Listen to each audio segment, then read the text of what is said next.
नमस्कार साथियों, स्वागत है आपका हमारे YouTube चैनल में। आप छत्तीसगढ़ की किस जगह से हमारे समाचार सुन रहे हैं, कृपया कमेंट बॉक्स में लिखकर हमें जरूर बताएं। रायपुर से प्रस्तुत हैं छत्तीसगढ़ के प्रादेशिक समाचार। समाचारों के साथ मैं रजनी शुक्ला। पहले मुख्य समाचार। भारतीय जनता पार्टी आज दंतेवाड़ा से परिवर्तन यात्रा शुरू करेगी। यात्रा की शुरुआत केंद्रीय गृह मंत्री अमित शाह करेंगे। अखिल भारतीय कांग्रेस कमेटी ने छत्तीसगढ़ विधानसभा चुनाव के लिए 4 नई समितियों का किया गठन।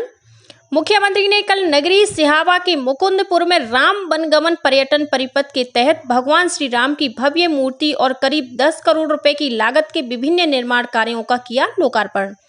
और प्रदेश में अब बालिकाओं और महिलाओं से छेड़छाड़ तथा दुष्कर्म के आरोपियों को सरकारी नौकरी नहीं मिलेगी। सामान्य प्रशासन विभाग ने जारी किया आदेश। अब समाचार विस्तार से। प्रदेश में आगामी विधानसभा चुनाव के मद्देनजर भारतीय जनता पार्टी आज 12 सितंबर को दंतेवाड़ा से परिवर्तन यात्रा शुरू करेगी। इस यात्रा की शुरुआत केंद्रीय गृह मंत्री अमित शाह करेंगे। वहीं यात्रा का नेतृत्व पार्टी के प्रदेश अध्यक्ष अरुण साव करेंगे। इसी तरह जसपुर से 16 सितंबर को परिवर्तन यात्रा शुरू होगी, जिसका शुभारंभ भाजपा के राष्ट्रीय अध्यक्ष जगत प्रकाश नड्डा करेंगे, जबकि नेता प्रतिपक्ष नारायण चंदेल यात्रा का नेतृत्व करेंगे। इन दोनों यात्राओं का समापन बिलासपुर में 28 सितंबर को होगा।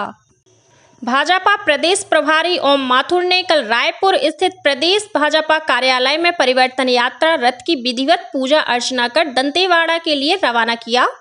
इस अवसर पर भाजपा क्षेत्रीय संगठन महामंत्री अजय जामवाल, संगठन महामंत्री पवन साय सहित वरिष्ठ पदाधिकारी मौजूद थे। इस बीच भाजपा प्रदेश अध्यक्ष अरुण साव ने परिवर्तन यात्रा को लेकर वीडियो संदेश जारी किया है। उन्होंने कहा है कि भारतीय जनता पार्टी छत्तीसगढ़ की तरक्की और खुशहाली के लिए परिवर्तन यात्रा निकाल रही है। गौरतलब है कि यह परिवर्तन यात्रा प्रदेश के विभिन्न मार्गों पर लगभग 30,000 किलोमीटर की दूरी तय करेगी। दंतेवाड़ा से निकलने वाली परिवर्तन यात्रा 3 संभागों के 51 विधानसभा क्षेत्रों में पहुंचेगी। वहीं जसपुर से निकलने वाली यात्रा 2 संभागों के 39 विधानसभा क्षेत्रों में पहुंचेगी। इस दौरान हर दिन 6 स्वागत सभा और 3 छोटी सभाएं होंगी। इस परिवर्तन यात्रा के तहत विभिन्न स्थानों में केंद्रीय मंत्री और राज्य के वरिष्ठ भाजपा नेता जनसभाओं को संबोधित करेंगे। मुख्यमंत्री श्री भूपेश बघेल की घोषणा अनुसार नगर निगम, नगर पालिका और नगर पंचायतों में मिशन क्लीन सिटी योजना अंतर्गत कार्यरत स्वच्छता दीदियों के माह सितंबर 2023 से मानदेय वृद्धि अनुसार राज्य शासन ने आगामी 1 वर्ष के लिए राशि की स्वीकृति जारी कर दी है। गौरतलब है कि मुख्यमंत्री श्री बघेल ने स्वतंत्रता दिवस के अवसर पर 15 अगस्त 2023 को स्वच्छता दीदियों के मानदेय में वृद्धि की घोषणा की थी। अखिल भारतीय कांग्रेस कमेटी ने छत्तीसगढ़ विधानसभा चुनाव के लिए कोर कमेटी सहित 4 नई समितियों का गठन किया है। इनमें चुनाव अभियान समिति, संचार समिति और प्रोटोकॉल समिति शामिल हैं। प्रदेश प्रभारी कुमारी शैलजा को कोर कमेटी का अध्यक्ष बनाया गया है। वहीं विधानसभा अध्यक्ष डॉक्टर चरणदास महंत को चुनाव अभियान समिति की जिम्मेदारी दी गई है। रविंद्र चौबे को संचार समिति और अमरजीत भगत को प्रोटोकॉल समिति का अध्यक्ष नियुक्त किया गया है। मुख्यमंत्री भूपेश बघेल ने कल नगरी सिहावा के मुकुंदपुर में आयोजित समारोह में राम वनगमन पर्यटन परिपथ के तहत भगवान श्री राम की भव्य मूर्ति और करीब 10 करोड़ रुपए की लागत के विभिन्न निर्माण कार्यों का लोकार्पण किया। साथ ही मुख्यमंत्री ने सिहावा कर्णेश्वर रामायण महोत्सव का भी शुभारंभ किया। इस मौके पर मुख्यमंत्री ने कहा कि कर्णेश्वर महादेव और कुलेश्वर महादेव की पुण्य भूमि से माघी पुन्नी मेले की शुरुआत होती है। भगवान श्री राम के चरण जहां जहां पड़े हैं, उन्हें विकसित करने की जिम्मेदारी राज्य सरकार की है। धान खरीदी के मुद्दे पर श्री बघेल ने कहा कि कोई भी दिक्कत आए, राज्य सरकार हर स्थिति में किसानों के प्रति एकड़ 20 क्विंटल धान की खरीदी करेगी। प्रदेश में अब बालिकाओं और महिलाओं से छेड़छाड़ तथा दुष्कर्म के आरोपियों को सरकारी नौकरी नहीं मिलेगी। इस संबंध में सामान्य प्रशासन विभाग ने आदेश जारी कर दिया है। आदेश के मुताबिक कोई भी उम्मीदवार जिसे महिलाओं के विरुद्ध किसी अपराध में दोषी सिद्ध ठहराया गया हो, वह किसी सेवा या पद पर नियुक्ति के लिए पात्र नहीं होगा। वहीं ऐसे आरोपी जिनके खिलाफ छेड़छाड़, दुष्कर्म और पोक्सो एक्ट की धाराओं के तहत मामला न्यायालय में लंबित हो तो उसकी शासकीय सेवाओं और पदों पर नियुक्ति का मामला प्रकरण के अंतिम निर्णय कर लंबित रखा जाएगा। गौरतलब है कि स्वतंत्रता दिवस के मौके पर मुख्यमंत्री भूपेश बघेल ने महिलाओं की सुरक्षा को सर्वोच्च प्राथमिकता बताते हुए छेड़छाड़ और दुष्कर्म के आरोपियों को सरकारी नौकरी से प्रतिबंधित किए जाने की घोषणा की थी। राज्य सरकार ने केंद्र सरकार से धान खरीदी के लिए अनिवार्य किए गए बायोमेट्रिक सिस्टम को लागू नहीं किए जाने का अनुरोध किया है। खाद्य सचिव टोपेश्वर वर्मा ने केंद्रीय खाद्य सचिव को पत्र लिखकर प्रदेश में बायोमेट्रिक सिस्टम को लागू किए जाने के कारण किसानों को होने वाली कठिनाइयों का उल्लेख किया है।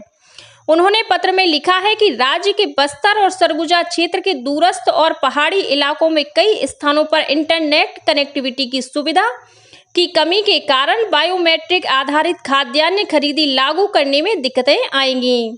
ऐसे में किसानों को समर्थन मूल्य पर धान और मक्का बेचने में परेशानियों का सामना करना पड़ेगा। राष्ट्रीय राजमार्ग के लिए अधिग्रहित किसानों की भूमि का मुआवजा नहीं दिए जाने के विरोध में कोरबा जिले के ग्राम पाली मुनगाडीह राष्ट्रीय राजमार्ग पर स्थानीय ग्रामीणों और किसानों ने कल चक्का जाम कर विरोध प्रदर्शन किया। चक्का जाम के कारण बिलासपुर पाली मार्ग पर आवागमन कई घंटों तक प्रभावित रहा। मौके पर पुलिस प्रशासन की टीम मौजूद रही। वहीं साउथ ईस्टर्न कोल फील्ड्स लिमिटेड SECL की विभिन्न परियोजनाओं से प्रभावित भू विस्थापितों की विभिन्न मांगों को लेकर मार्क्सवादी कम्युनिस्ट पार्टी की किसान सभा ने कल से कोरबा जिले के कुसमुंडा में आर्थिक नाकेबंदी शुरू कर दी है। इस आंदोलन में क्षेत्र के 50 से अधिक गांव के भू विस्थापित शामिल हैं।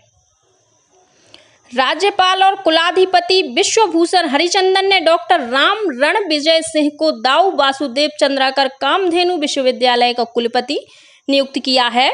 इस संबंध में आदेश जारी कर दिया गया है। डॉक्टर सिंह का कार्यकाल, उपलब्धियां तथा सेवा शर्तें विश्वविद्यालय अधिनियम और परिनियम में निहित प्रशासन के अनुसार होंगी।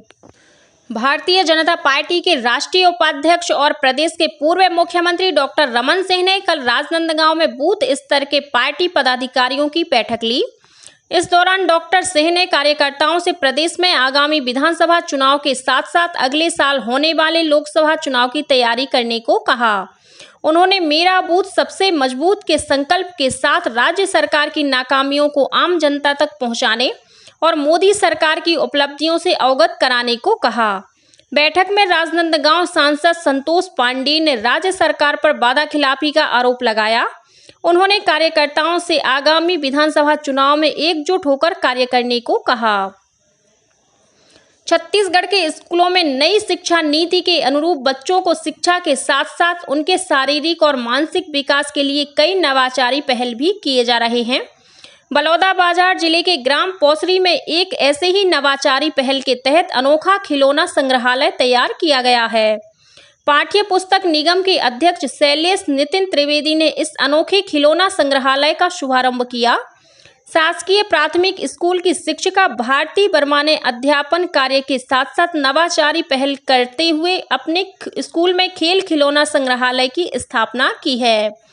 इस खिलौना संग्रहालय में रखे गए सभी खिलौने लकड़ी, मिट्टी, कागज, गत्ते व घर की अनुपयोगी वस्तुओं से तैयार किए गए हैं। खास बात ये भी है कि सभी खिलौने शिक्षिका व बच्चों ने मिलकर अलग अलग समय पर शाला में ही खिलौना निर्माण कार्यशाला लगाकर तैयार किया है। और अब पेश है मौसम का हाल। प्रदेश के दक्षिण भाग में आज कुछ स्थानों पर हल्की से मध्यम वर्षा होने की संभावना है। मौसम विभाग ने राज्य के 1-2 स्थानों पर गरज चमक के साथ वज्रपात होने की भी चेतावनी दी है। और अब कुछ अन्य खबरें संक्षेप में। वन वन्य प्राणी और पर्यावरण की रक्षा करते हुए अपने प्राणों की आहुति देने वाले शहीद वनकर्मियों की स्मृति में कल 11 सितंबर को वन शहीद दिवस मनाया गया। इस अवसर पर वन मंत्री मोहम्मद अकबर ने रायपुर के राजीव स्मृति वन में स्थित वन शहीद स्मारक में पुष्प चक्र अर्पित कर शहीद वनकर्मियों को श्रद्धांजलि अर्पित की। संस्कृत विद्यालयों के शिक्षकों का प्रदेश स्तरीय 5 दिवसीय प्रशिक्षण शिविर कल से राजधानी रायपुर में शुरू हो गया है। शिविर का उद्घाटन योग आयोग के अध्यक्ष ज्ञानेश शर्मा ने किया। नवा रायपुर में इस वर्ष 17 दिसंबर को ग्रेट छत्तीसगढ़ मैराथन का आयोजन किया जाएगा। इसके लिए कल से पंजीयन शुरू हो गया है। कोंडागांव पुलिस ने पपीता और केले के पौधों की फसल से लाखों रुपए का फायदा होने का झांसा देकर एक किसान से करीब 6 लाख रुपए की ठगी करने के आरोपी 4 अंतर्राज्यीय ठगों को गिरफ्तार किया है। और राजनांदगांव जिले में भारतीय बौद्ध महासभा डोंगर गांव शाखा परिक्षेत्र के ग्राम हाडी टोला बौद्ध विहार में आगामी 13 अक्टूबर से 3 दिवसीय राज्य स्तरीय संविधान मेला का आयोजन किया जाएगा। इसी के साथ छत्तीसगढ़ के समाचारों का ये बुलेटिन समाप्त हुआ। नमस्कार।